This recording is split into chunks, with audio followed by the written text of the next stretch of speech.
All right, let's talk about assignments and wholesale deals. You're gonna see this a lot. So what is an assignment or a wholesale deal? It's very basic, but not as simple as it seems, unfortunately. Because these deals tend to be complicated if the title is not good. So a wholesale deal works the following way.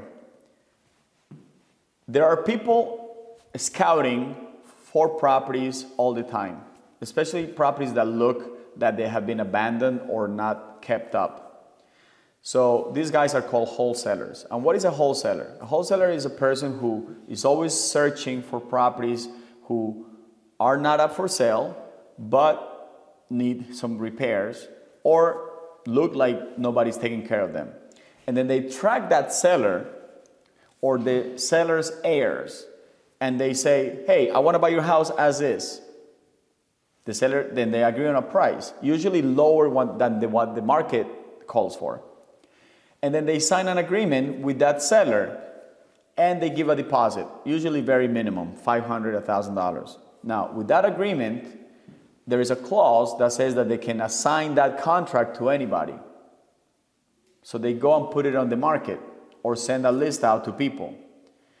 Then, if they get another buyer, they say, okay, I'll assign, let's say they got their property and their agreement for $200,000. Now, they got someone who's willing to buy it for $250,000.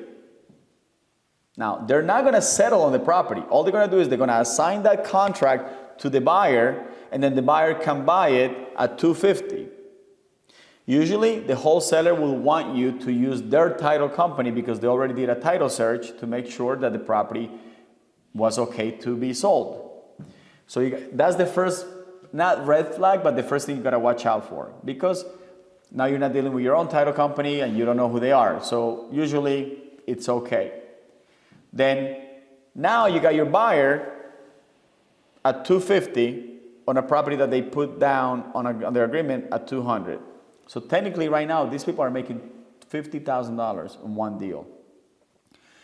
Then you go to settlement, and then at settlement, the sales price is not gonna be $250,000. It's gonna be $200,000.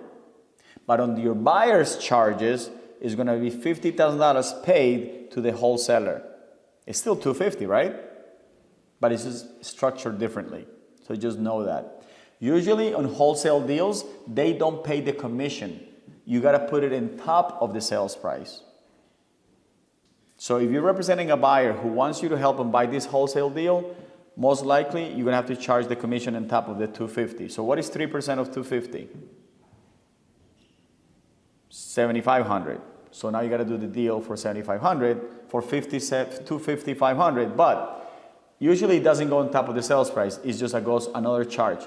Wholesaler, $50,000. Geraldo Real Estate Group, $7,500, which is what you charge as your commission. Also, be aware that wholesale deals most of the time requires the buyer to pay for both sides of the transfer taxes. But this is also negotiable. You can also try to get the title to be done through your own title agency. That way we have more control, because there has been times where one of my agents represented this buyer with the wholesaler's title company. The buyer never got the deed. When we went to look, the title company went out of business.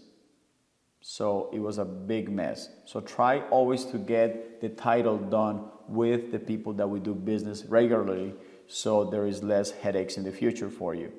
See if you can, if they're making your buyer pay for both sides of the real estate transfer taxes, see if you can get the seller to pay for their share. Other than that, it's a normal transaction. And make sure you read that assignment contract, because there may be things there that you want to know. Also, once the deal is assigned, make sure you get a copy of the original contract between the wholesaler and the seller. So there is two parts here: seller, wholesaler, buyer, and then you're in between. When you make the offer, they send you the assignment contract. That's what you have. That's what your buyer signs. But then you also want to make sure you get a copy of the contract between the seller and the wholesaler. So there is two contracts that you need to have on hand that you need to read. The assignment contract and the contract between the seller and the wholesaler. Anything else, you can eventually ask me or one of your managers. Thank you.